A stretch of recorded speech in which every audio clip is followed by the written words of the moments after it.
네, 오늘 말씀 갈라디아서 6장 1절에서 10절까지입니다. 갈라디아서 6장 1절에서 10절까지 말씀 함께 읽겠습니다.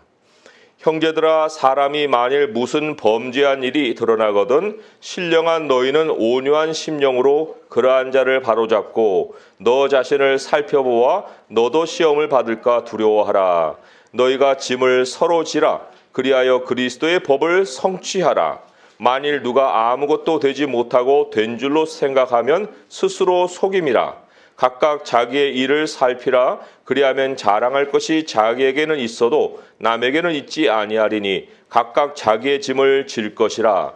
가르침을 받는 자는 말씀을 가르치는 자와 모든 좋은 것을 함께하라. 스스로 속이지 말라. 하나님은 업신여김을 받지 아니하시나니 사람이 무엇으로 심든지 그대로 거두리라. 자기의 육체를 위하여 심는 자는 육체로부터 썩어질 것을 거두고 성령을 위하여 심는 자는 성령으로부터 영생을 거두리라. 우리가 선을 행하되 낙심하지 말지니 포기하지 아니하면 때가 이름에 거두리라. 그러므로 우리는 기회 있는 대로 모든 이에게 착한 일을 하되 더욱 믿음의 가정들에게 할지니라. 아멘. 네, 육체로도 사람이 자라지만 또 영으로도 사람이 자라야 합니다.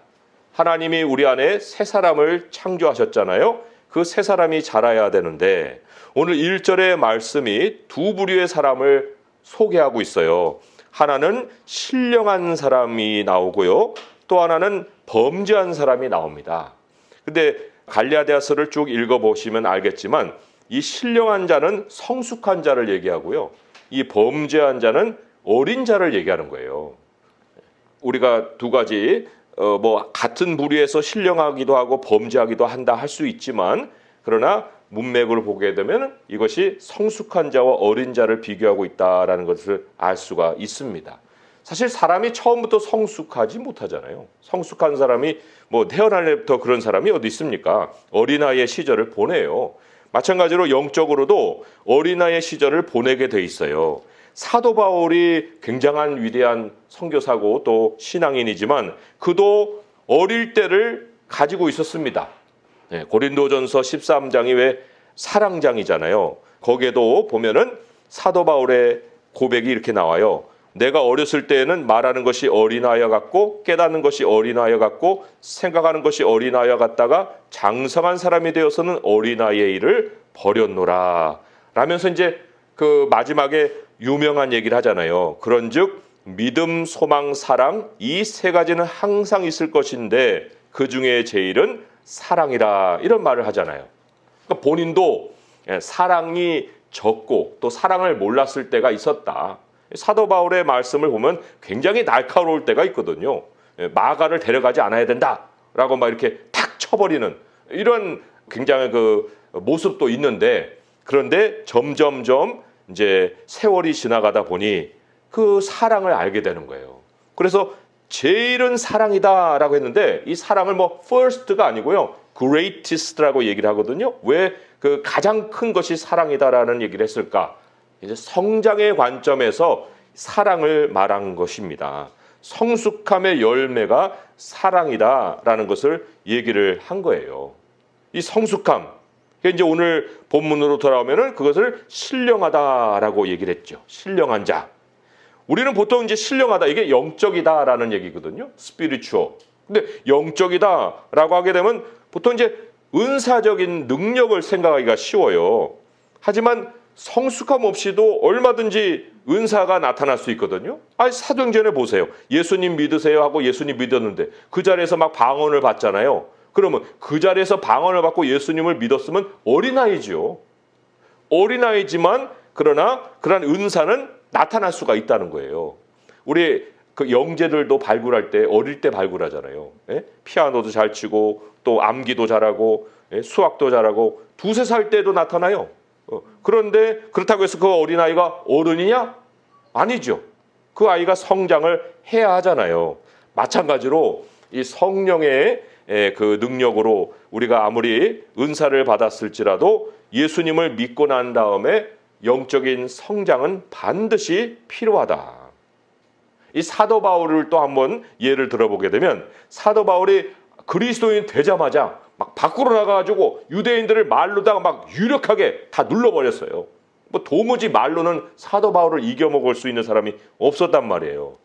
그러면 이야 대단하다. 너가 저기 돌아다니면 사람들 다 예수님 믿겠다. 그렇지가 않았습니다. 하나님이 사도 바울을 14년 동안 그 은둔 생활을 하게 하셨어요. 너는 거기서 준비해야 돼. 너 자라나야 돼. 지금 그거 가지고는 안 돼. 하고 이제 하나님이 그 논쟁하던 바울을 데려다가 고향으로 보내갖고 14년을 보내게 하셨죠. 그리고는 이제 다시 하나님이 그를 불러내서 쓰셨단 말이에요. 그리고 이 성장 과정은 누구에게나 평생 필요하기 때문에 오늘 그 말씀 읽은 고린도전서 아까 얘기했지만은 10장에 가게 되면 선줄로 생각한 자는 넘어질까 조심하라. 이런 말씀이 또 있어요. 그죠? 10장 12절에 그런즉 선줄로 생각하는 자는 넘어질까 조심하라. 설 사람이 없다는 거예요. 항상 성장 과정에 어느 지점에 있는 것이지. 어디 마지막에 꼬린이 돼갖고 거기서 나는 다 컸소라고 할 수 있는 사람이 어디 있겠습니까? 그러면 이제 우리 자신에게 물어보는 거예요. 나는 그런 성장 과정 가운데 어느 지점에 있나 지금? 나는 지금 어른인가 어린인가? 뭐 이거를 이제 우리가 점검해 볼 필요가 있는데 그 점검해 볼 수 있는 기준으로 아까 사랑장 고린도전서 13장 제가 소개를 해드렸잖아요. 사도 바울도 자기가 어렸을 때는 어린아이 같지만 또 장성한 자 후에는 그 어린아이의 일을 버렸다 이런 말을 했잖아요. 그거 다시 한번 참고를 해볼까요? 우리 고린도전서 13장 말씀해 보게 되면 1절에서 3절까지 말씀을 보면 야 이게 장성한 사람이야. 이 정도는 돼야지 라고 생각할 수가 있는데 그것은 사도 바울이 그렇게 되라라고 하기 위해서 이 말씀을 적은 게 아니에요. 고린도전서 13장 1절에서 3절을 같이 한번 읽어볼까요? 시작. 내가 사람의 방언과 천사의 말을 할지라도 사랑이 없으면 소리나는 구리와 울리는 꽹과리가 되고 내가 예언하는 능력이 있어 모든 비밀과 모든 지식을 알고 또 산을 옮길 만한 모든 믿음이 있을지라도 사랑이 없으면 내가 아무것도 아니요 내가 내게 있는 모든 것으로 구제하고 또 내 몸을 불사르게 내줄지라도 사랑이 없으면 내게 아무 유익이 없느니라. 그러니까 이게 종교적으로는 보일 수 있어요. 대단한 헌신으로는 보일 수 있어요. 그런데 성숙한 건 아니에요. 왜요? 사랑이 없으니까. 사랑이 성숙함의 표시라고 그랬잖아요. 그러면서 소개하고 있는 4절부터 7절의 말씀을 보니 여기에 하나님의 성품이 있더라. 그죠? 우리 아름다운 말씀이잖아요. 한번 읽어볼까요? 4절부터 7절 시작. 사랑은 오래 참고 사랑은 온유하며 시기하지 아니하며 사랑은 자랑하지 아니하며 교만하지 아니하며 무례히 행하지 아니하며 자기의 유익을 구하지 아니하며 성내지 아니하며 악한 것을 생각하지 아니하며 불의를 기뻐하지 아니하며 진리와 함께 기뻐하고 모든 것을 참으며 모든 것을 믿으며 모든 것을 바라며 모든 것을 견디느니라.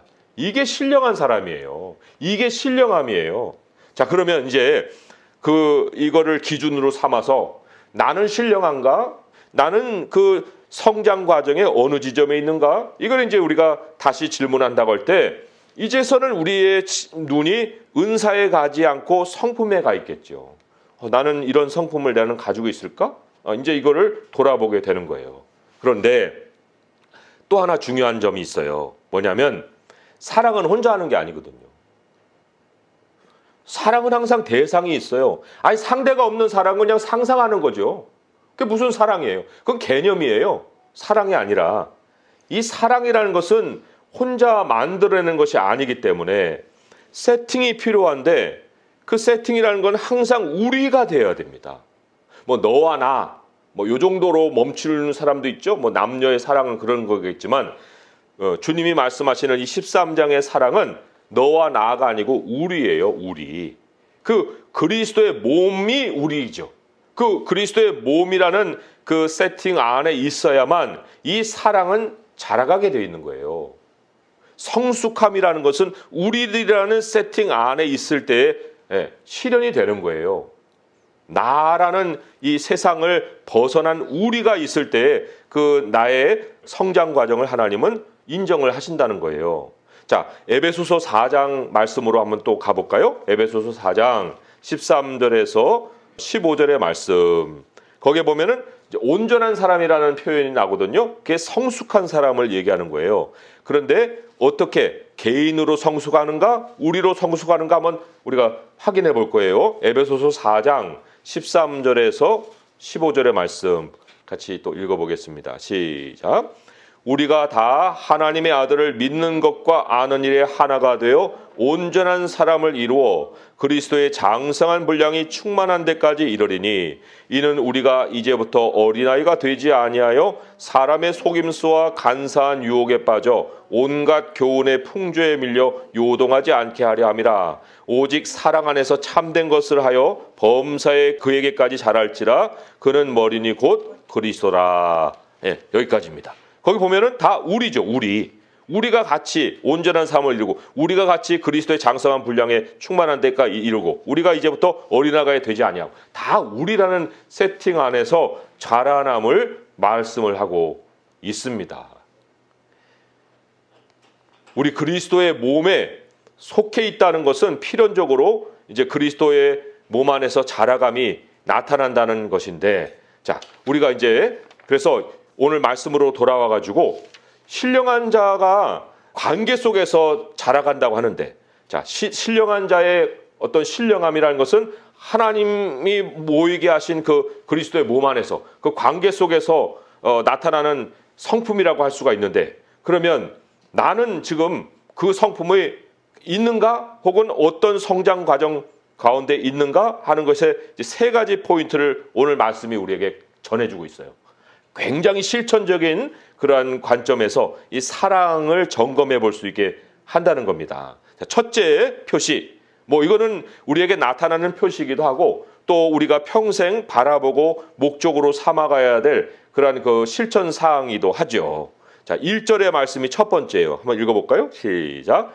형제들아, 사람이 만일 무슨 범죄한 일이 드러나거든 신령한 너희는 온유한 심령으로 그러한 자를 바로잡고 너 자신을 살펴보아 너도 시험을 받을까 두려워하라. 예, 여기 이제 마음에 안 드는 사람이 앞에 있어요.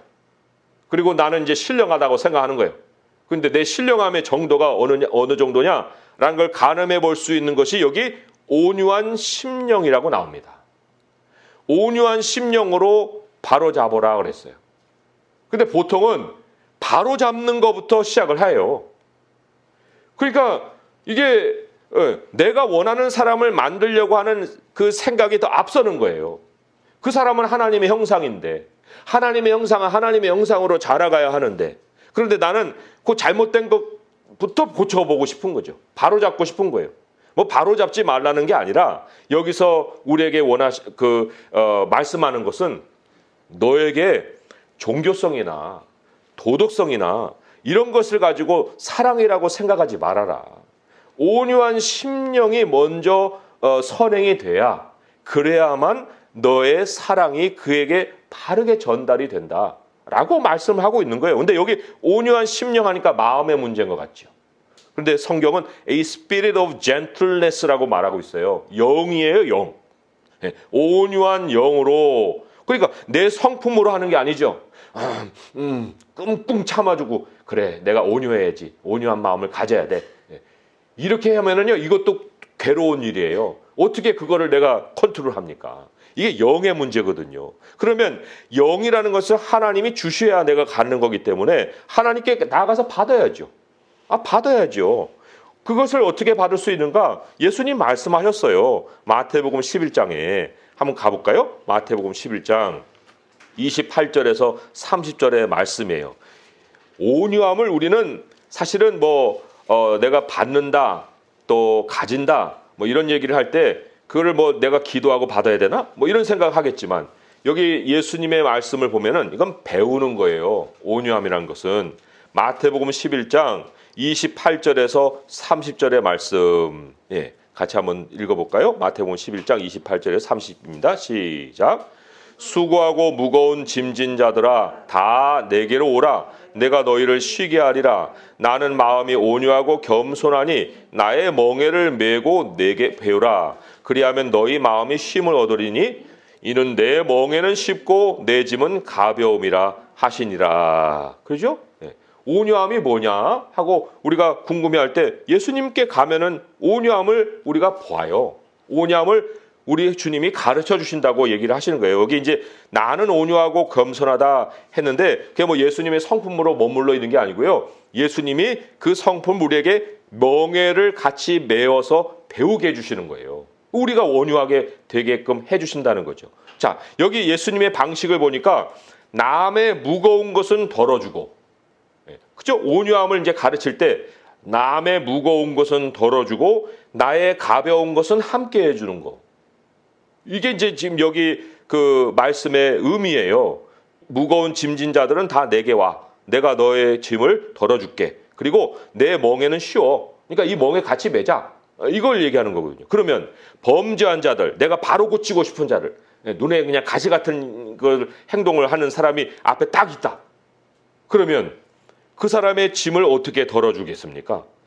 사실 죄를 지으면요, 잘못을 하면은 누가 고쳐주기라고 하기도 전에 본인이 그걸 짐으로 느껴요. 아, 나 잘못했어.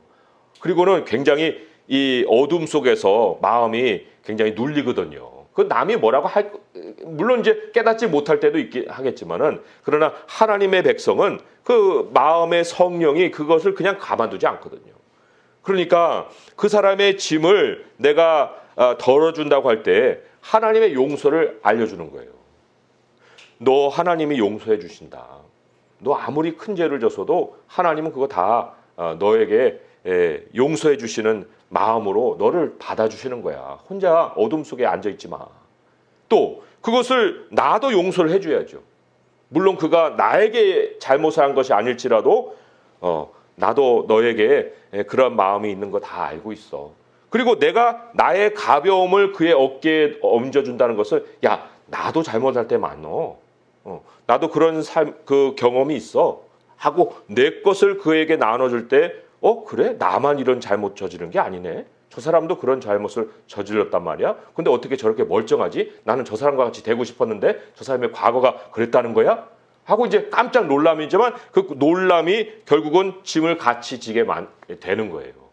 그러니까 예수님이 우리와 함께 되었잖아요. 시험을 항상 함께 하신다고 하셨기 때문에 남의 짐을, 내가 무거운 짐을 덜어주는 것은 용서를 가르쳐주고, 그리고 그에게 내 멍에를 얹어준다는 것은 나야도 그러한 일이 있었어 라고 나의 이야기를 그 사람에게 해주는 거예요. 여기 말씀으로 돌아오게 되면 여기에 1절 마지막쯤에 이런 말이 있잖아요. 그러한 자를 바로잡아주고 자신을 살펴서 너도 시험을 받을까 두려워하라는 말이 있잖아요. 그러니까 우리는 완벽하지 않다는 거예요. 나의 부족함도 있다는 거예요. 그런데 그 부족함을 드러낼 수 있는 것이 또한 사랑이에요. 나는 꽁꽁 내 자신은 숨겨놓고 다른 사람들만 고치라고 하는 이런 것은 굉장히 외식적인 것이 될 수 있죠. 그러니까 첫 번째 표시 무엇이냐? 내가 얼마만큼이나 온유한 영으로 다른 사람의 짐을 덜어주려고 하느냐, 이거죠. 이게 이제 성숙함의 표시라고 할 수가 있습니다. 자, 두 번째 신령한 자의 표시, 2절의 말씀 함께 읽어볼까요? 시작. 너희가 짐을 서로 지라, 그리하여 그리스도의 법을 성취하라 그랬어요. 짐을 서로 지라, 이게 무슨 얘기일까요? 구체적으로 좀 더 설명한 것은 앞장에 있어요. 앞장 5장 13절에서 15절의 말씀. 앞장 5장 13절에 15절 같이 읽어볼까요? 시작. 형제들아, 너희가 자유를 위하여 부르심을 입었으나 그러나 그 자유로 육체의 기회를 삼지 말고 오직 사랑으로 서로 종노릇하라. 온 율법은 내 이웃 사랑하기를 내 자신같이 하라 하신 말씀에 이루어졌나니 만일 서로 물고 먹으면 피차 멸망할까 조심하라. 이게 이제 짐을 서로 지라는 거의 구체적인 설명이에요. 자, 보세요. 자유라는 말이 나옵니다. 서로 진다 할 때 이 자유라는 개념을 잘 이해를 해야 돼요.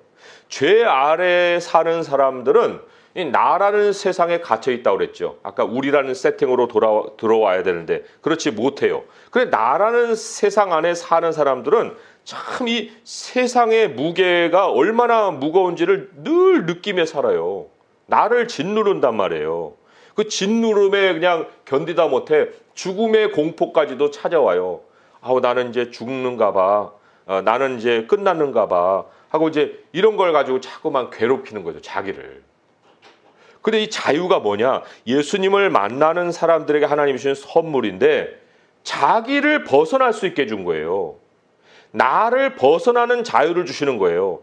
그래서 세상의 무게가 아니라 하나님이 우리로 주시는 소망을 갖게 되는 거예요. 그 소망이 우리에게 하나님의 나라를 향하게 하는 거죠. 죽음의 공포가 아니라 생명을 재발견하게 하는 거예요. 야, 내가 지금 하나님께 받은 생명이 여기서 끝나는 게 아니구나. 영원한 생명으로 하나님이 우리를 초청하셨구나. 라는 생각이 우리 안에 정말 역사를 해서 이 두려움을 벗어날 수 있게 되는 거예요. 이게 자유거든요. 그러면 이러한 자유를 하나님이 왜 주셨을까요? 예를 들어서 6일간 그냥 매여서 겨우겨우 그냥 살아야 되는 사람이 있고, 또 일주일에 그냥 하루만 출근했다가 그냥 나오면은 한 달에 4일만 갔다 오면은 한 달 먹고 살 것이 그냥 채워지는 사람이 있고, 그러면 그 6일 사는 사람은 매여 살고 남은 사람은 5일 동안에는 뭐 골프도 치고 뭐 여행도 가고 뭐 그렇게 즐기라고 하나님이 하루만 일해서 한 달 먹고 살 것을 다 챙겨주실까요? 그게 어떤 의미겠어요? 그 5일이라는 것은 어떤 의미로 주신 걸까요? 5일의 자유. 성경이 얘기하시는 그 말씀은 바로 그것이 사랑할 수 있는 기회다. 남들이 그렇게 매여 살아가는 그 삶을 너가 여유 있는 삶으로 가서 도와주라고 하나님이 그 자유를 주신 거다. 이게 지금 갈라디아서 5장 13절이 말하고 있는 자유라는 거예요. 그 자유를 육체의 기회로 삼지 말고 사랑으로 서로 종로로 달하는 거예요.